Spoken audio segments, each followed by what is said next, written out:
भामाठाण येथे विकास कामांचा धडाका, नवीन जोड रस्ते व शाळा खोलीचे उद्घाटन. भामाठाण श्रीरामपूर.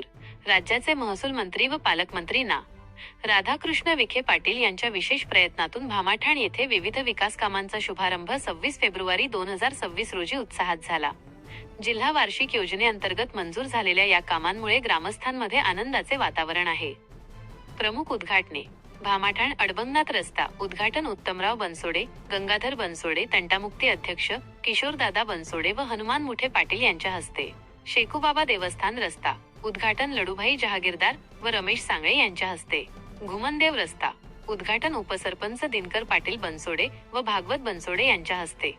मराठी शाळा नवीन खोली उद्घाटन लेविन भोसले सर व रमेश कुलकर्णी सर यांच्या हस्ते.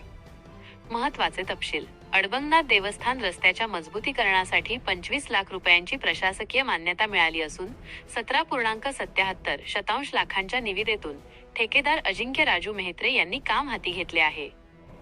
या प्रसंगी सरपंच, उपसरपंच, पोलीस पाटील मधुकर बनसोडे, मार्केट कमिटीचे संचालक किशोरदादा बनसोडे, पत्रकार संदीप बनसोडे, सुनील बनसोडे, ताहेरभाई जहागीरदार यांच्यासह गावातील प्रमुख पदाधिकारी व समस्त ग्रामस्थ मोठ्या संख्येने उपस्थित होते. RKS न्यूज साठी रसूल सय्यद, भामाठाण.